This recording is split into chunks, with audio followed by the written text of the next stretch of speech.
Right, we're live for another update with the Gaffer. Marc, how's things? Eddie. Yeah, fine, thank you, mate. Yeah. Yeah, fine, mate. Lovely day, good training session. Absolutely. Just apologies to the viewers, we're a tad late. Let's start with the bad news. We learned at the weekend that you're going to miss the first 6 games of the season. What are your reflections on that, and how do you feel about missing those games?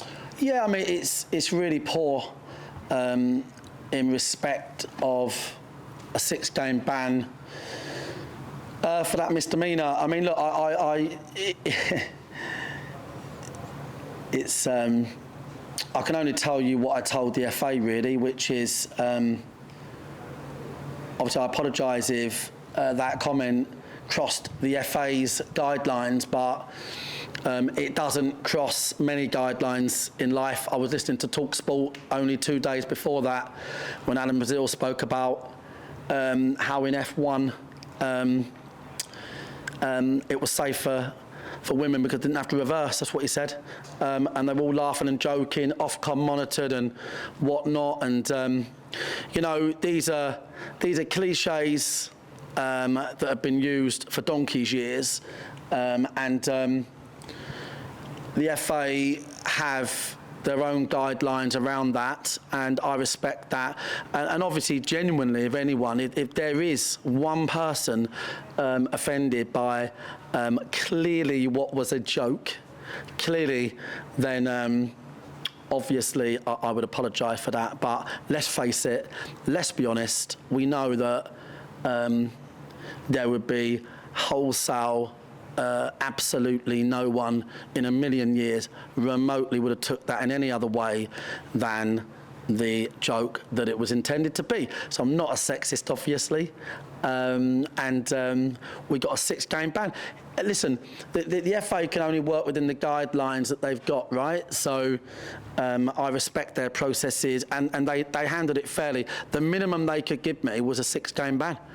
I mean, some of the things that have gone before the FA, I mean, literally racism on another level, violence, you name it, gets 2-3, really famous cases, 2-3 game bans. But again, I think if I'm honest, I think the FA recognised that this charge was stuck between 6 and 12 games. They gave me the bare minimum.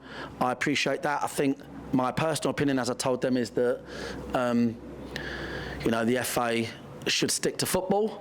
They should stick on to improving the game, and whilst I do value the work they do for inclusion, because that is genuinely really important in the game, equally it's like you need to be careful how far you take it, because, you know, like I said, if someone says, well, if a referee, a lady official says, oh, blimey, Mark, what's that man flu when I sneeze? What are they going to do? Ban her for 6 games? I mean, you know, it's madness. I think the FA need to sort of tread carefully in respect of, you know, what they entertain in football. They're a football body, they're for the good of football. They need to work on bigger things, but no, they've got to know where those lines are drawn. And disappointing outcome really, for me, for the club, for the fans. What I am going to do now, I've decided, I'm now, obviously I've done a really successful referees advisory service for 2 seasons. Been very popular already. The phone don't stop ringing. Emails.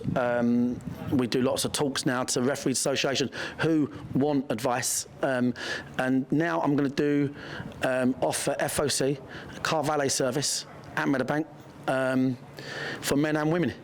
For men and women, I want to show everybody what a good guy I am, and I'm probably just a funny fucker, and I'm probably a really good person. And so we are going to do that. I'm going to get a T-shirt, genuinely, and anyone coming to Meadowbank who wants me to park their car, man, woman, whoever, I'm going to park their car for them and provide a service free of charge. So we're going to try and get good from bad and offer more here at Meadowbank, the home of football. Right, well, I'm looking forward to tomorrow morning when I arrive at work, handing you my keys. I'm not driving your shit car. Okay. So moving on to pre-season, we're into our 2nd week now. How have the lads looked in training, and are there any new fitness issues at all, or is everyone looking good? I mean, yeah, everyone's back. I mean, this time of year, everyone thinks they're going to win the league, don't they? Everyone if I'm a player, I think I'm going to play and score 30 goals. If I'm a manager, I think I'm going to win the league or get in the playoffs. I mean, it's early July, but it looks good.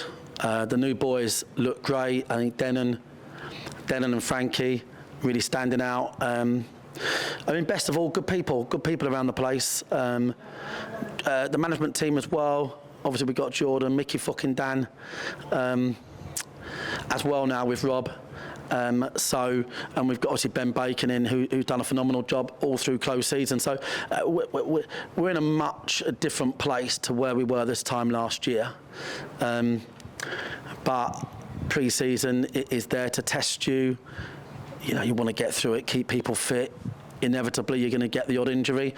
If it can stay within that 10% range, then we're happy. Great, yeah, and we're off to Bourne Town this Saturday for our first game, being hosted by our sponsors, JJ. Well, Pat, yeah, I mean, Pat Furlong, I mean, just to say, like, Pat's one of our most loyal, if not the most loyal sponsors we've had at the club. What an amazing guy. He sponsors Bourne as well. Really excited to get to Bourne, meet everybody.